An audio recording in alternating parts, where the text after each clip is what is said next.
Hello students, welcome to this module number 4. We are going to discuss about chapter pure substances. In this chapter, we are going to study about separating calorimeter, throttling calorimeter, and combined separating calorimeter and throttling calorimeter.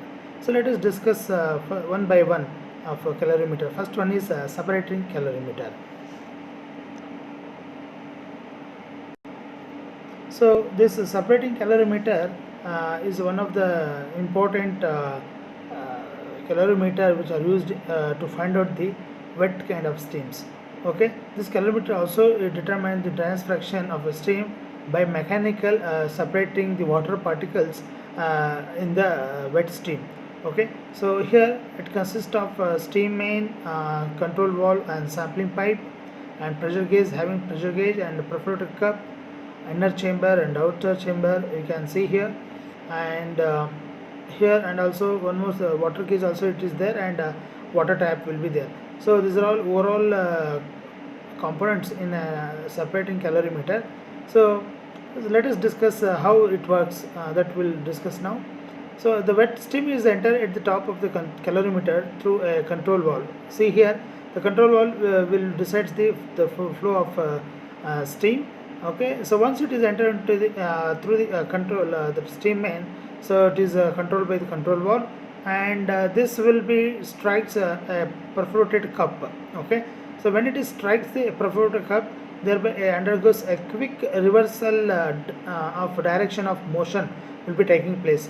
The water particles, due to their greater moment of inertia, so what happen, tends to move on and consequently get separated from the mixture. So due to this inertia, that motion that is tends to move separate, and the moisture of the molecules, means water particles are uh, drawn at the bottom, and the remaining steam will be collected at the perforated cup.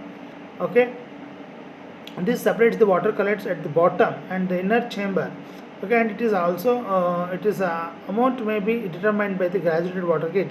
So here to measure how much quantity is going to be collected, so that will be known by this water gauge. So that water gauge will be to know the quantity of the water collected. Okay, so the amount of dry steam leaving out of the chamber of calorimeter may be measured by the condensing. So condensing in the weighted quantity of the cold water, or alternatively by the reading the pressure gauge, and which is calibrated by in terms of rate of steam flow, or this purpose. Okay, this is about the overall expression explanation about separating calorimeter. So here we can calculate, suppose if you call m is the mass of water collected at this certain time. So capital M is the mass of the dry steam passing in the same time. So the dryness fraction we can calculate it by x is equals to dryness fraction of the wet steam. So overall we can find out this x is that is mass of the dry steam divided by mass of the wet steam. So that is mg divided by mw plus mg. Here where m is the mass of the dry and saturated steam in kg, and mw is the mass of the water particle suspension in kg. So this is about the numerical how to conduct the experiment, and how to get this value. Okay, so the actually from this experiment the value of x is not accurate, but it can be just a close approximation of that calculations. From that we can know the what will be the total the dryness fraction of that steam. Okay, so next one is throttling calorimeter. So this throttling calorimeter is also one of the so next one is throttling calorimeter. First of all, I understood what is meant by throttle. Throttle means in the thermodynamic process there is a very narrow area space where the energy of the steam is going to be passed. But here the property of a steam like enthalpy is remains constant before throttling and after the throttling. That is a very important of considering parameter here. So these throttling calorimeter are used to determine the dryness fraction of the steam. Okay, it consists of again a separator, okay, and the stream is going to be admitted through this control valve from the stream main. So this pressure of the temperature measured by this pressure gauge and the thermometer. So this we can measure the pressure gauge from pressure can be measured by pressure gauge and thermometer can measure the temperature. So further this is before throttling. So after throttling, one more the manometer is provided, and meanwhile the temperature thermometer also provided. So after the pressure and temperature also is noted down. So as here also their perforated cup will be there, and it is condensing process will be taken place by taking the cooling water in and out. So the condensation of the process is taking place, and we have to collect the quantity of the water at the bottom. So then we can calculate the what is the mass of the water vapor and all. Okay, so once if you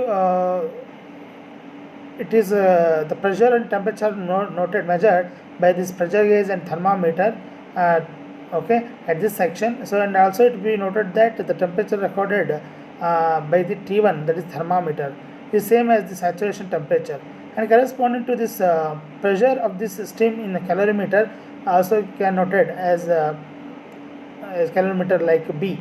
Okay, this steam is then throttled through the narrow aperture of restricted volume openings, and it is total heat remaining constant. So when the heat remains constant means the property like enthalpy remains constant. The steam in this superheated stream is going to okay. The superheated state of steam is going to be after throttling at lower pressure and previous as same.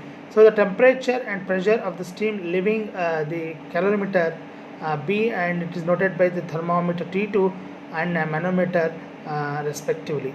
So here we can find out both pressure and temperature by noting this before and after the throttling.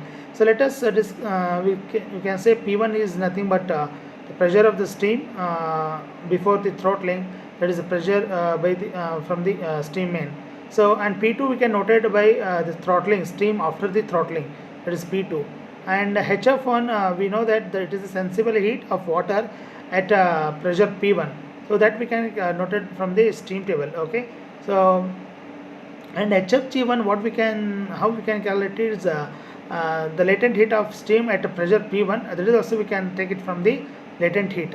Once if we know HF1 and HFG1, and also we can meanwhile we can calculate Hg2. So that Hg2 is depends upon the pressure measured by the manometer, that is total heat of the dry steam at the pressure P2 we can calculate. So that is Hg2, because once if it throttle it becomes dry, then we can corresponding temperature we can note down, that is temperature of the superheated steam after the throttling. So once if you know the temperature of the superheated steam after throttling, so that is saturation temperature also we can find it at pressure P2. So all these data we can find out through the steam table only.